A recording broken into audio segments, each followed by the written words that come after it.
Every Thursday, my husband and I sit down to do our family budget. And this has probably been one of the most beneficial and crucial aspects of our personal finances together. It's important because it allows us to get on the same page and stay on the same page when it comes to our overall life goals and our financial goals as well. So in this video, I want to share some strategies and tips for how you can create your own family budget that aligns with your family goals and so that you can reach the financial freedom that you so desire.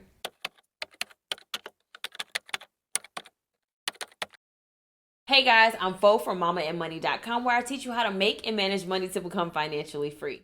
One of the biggest reasons that I would recommend having a family budget is because it does keep you on the same page with your spouse and your family members about your overall financial goals and where you want to go with your money. Now, being able to sit down and talk about money is one step towards helping reduce the arguments and fights that you may have about money because you actually sit down to have a conversation. So with that said, when you are aligned with your finances, you are aligned with the overall goals that you have. So you can work together to create a plan that allows your finances to align with the goals that you have for your life and for your family. But more importantly, having a family budget also allows you to have control of your finances so that you can have financial freedom. And I'd also say that one added benefit of having a family budget and sitting down to discuss money is that you're able to teach your kids about money so that they can be responsible adults when they get older as well. So let's talk about how to actually create a family budget. Now, I know you may be thinking, well, it starts with a spreadsheet, it starts with writing down all these numbers. That's not where we're going to start. We're actually going to start with what I was talking about before, which is establishing and deciding on what your family and your financial goals actually are. Because at the end of the day, the budget is meant to support those goals and guide you towards those goals. So you need to have a vision and a plan that you're actually working toward. So a few examples of some financial goals that you could have would be to pay off debt, to save money for your kids' education, to buy a car cash, to move into a new home. There are so many financial goals that you can have. In fact, I made a whole video about the different financial goals that you can have for the year.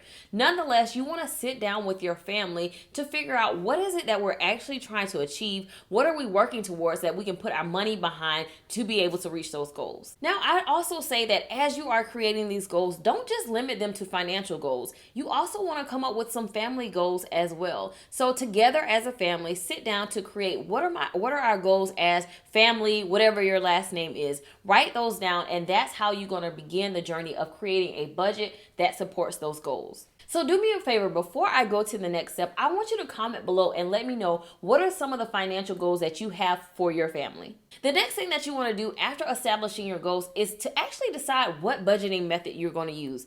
There are so many budgeting methods that you can leverage to manage your money. I've made a video about the different budget percentages that you can use, but there are so many that you can choose from. So you need to decide which budgeting method is going to work best for you. Now, my husband and I personally use a zero-based budget, and that's simply where we take all of the income that's coming into our household and we allocate every last penny of it. Now, this doesn't mean that we're necessarily spending it all. It could mean that some of that money is going into investments, some of it could be going into saving, and some of it could be going to the day-to-day expenses that are necessary for our household. Nonetheless, you need to decide on a budgeting method that's going to work best for your family. Of course, if you want more information on what those options are, you can always click the link in the description of this video to go to the blog post that has more details. Regardless of what budgeting method you decide, they all have one common goal. It is to look at all the income that's coming into your household and allocate it appropriately based on the goals that you have. At the end of the day, you should know where every penny of the money that comes in your household is going. Now, if you're thinking, well, I want to separate my finances from my husband, I want to have my own savings account and he has his own, whatever you do in your house, it's not what we do in ours, but whatever you do in your house, make sure that that is agreed upon. And when you actually do the budget, that is accounted for as well. So again, whatever your family goals are, whatever way you want to manage your family finances, just make sure that it is abundantly clear. And then when you actually do your budget, that is taken into account. So the next thing that you'll need to do is determine how often you'll update your budget. Now, I mentioned at the top of this video that my husband and I have an established routine for our budget meeting. However, when it comes to updating our budget, this is something that we do on a daily basis.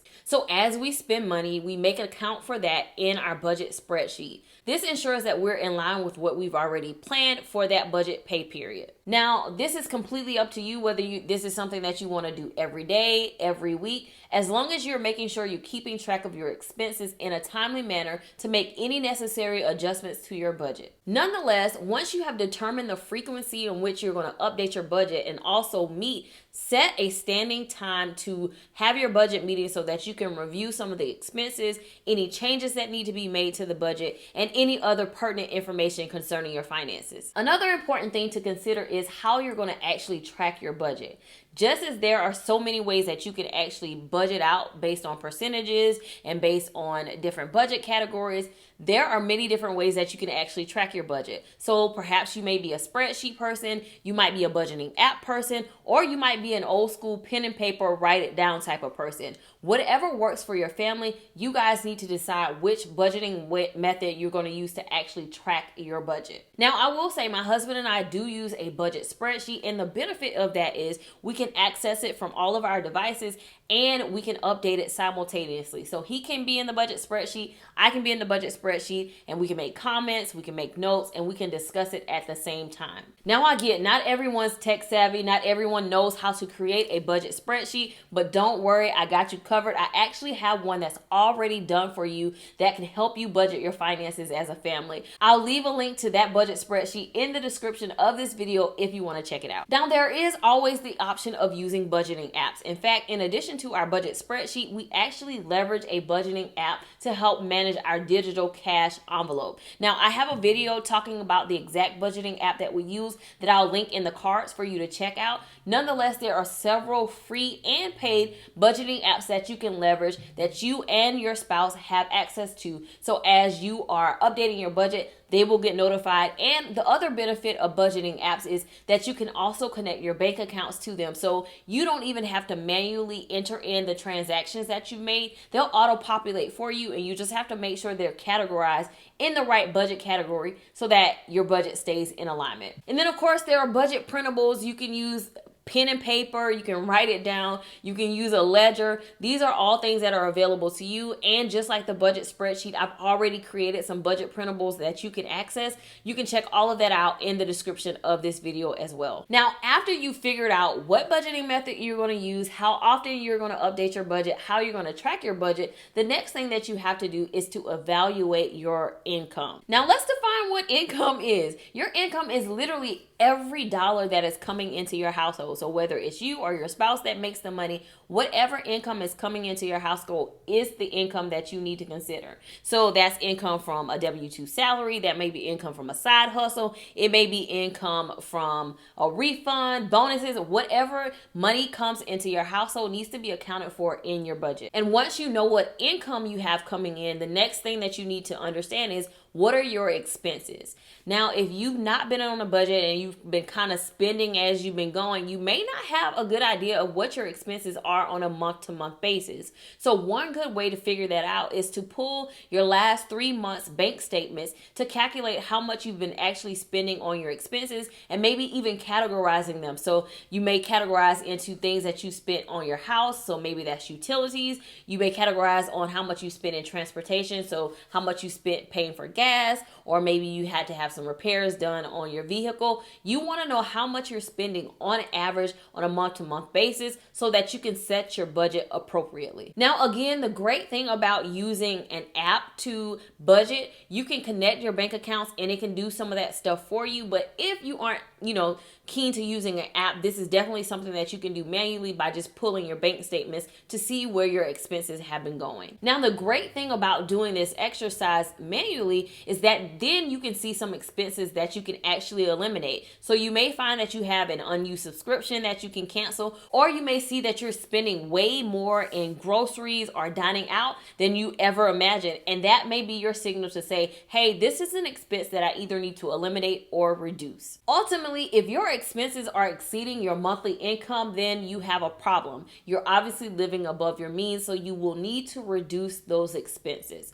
That is the point of having a budget budget, now you're able to see exactly where you are financially and what you need to do to get on the right path to reaching those financial goals that you established at the very beginning. Now, once you've got everything all figured out, so you know what your income is, you know what your expenses are, you have that laid out in your budget, the next thing that you need to do is start actually tracking that spending, tracking those expenses. Again, this is something that you can do manually, or this is something that you can do with an app if you're choosing to use an app. Nonetheless, you need to start tracking your spending and seeing how it measures up to the budget that you have created for that particular month or for that pay period. And as you're tracking that spending, that will be your signal to make any adjustments as necessary. So perhaps you forgot that there's a birthday coming up and you didn't budget for it. So you may need to adjust your budget to accommodate for additional spending by lowering another expense within your budget. So this is why it's important to have a budget meeting, to have these discussions, and to also come up with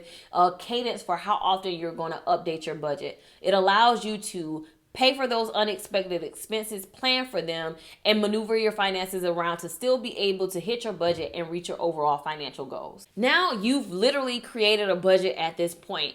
The goal now is to actually stick to that budget. So here are a few tips that will help you stick to your budget. So first things first, I would advise you to continuously revisit your family goals and make them visible. One thing that my husband and I do is we write down our goals for the year and we keep it posted in our bedroom. Now our kids aren't old enough to be able to understand budgeting and all that, but at least for us, we're able to see those goals every single day as we're walking in and out of our bedroom. So that makes them visible. So as we are making decisions and spending, we know that these are the goals that we're trying to accomplish, so we're going to align our behavior accordingly. Another way to stick to your budget is to actually get everyone's buy-in. So that is the whole point of making sure your family goals, everyone is contributing. So when it comes to the budget and the budgeting meetings, actually have an opinion, have some thoughts, have some inputs so that everyone is buying into the overall plan towards your goals. I would say another thing to help you stick to your budget is to plan for the unexpected.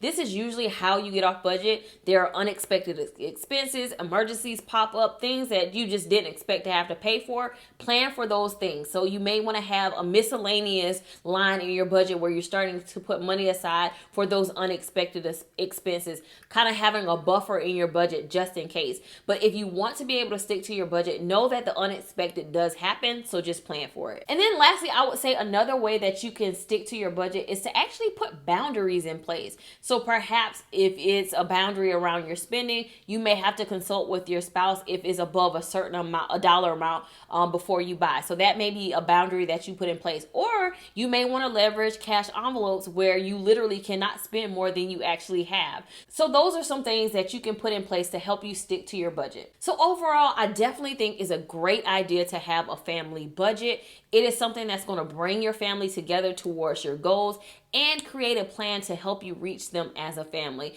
It is one way that I think will help reduce potential arguments about money, disagreements about money, because you are coming together to actually discuss how your money is going to align with your overall goals and the visions that you have for your family. Hopefully this video was helpful and you're working towards creating your family budget. Don't forget to share this video with another family who might find it helpful as well. And until next time, I'll talk to you in the next video. Bye.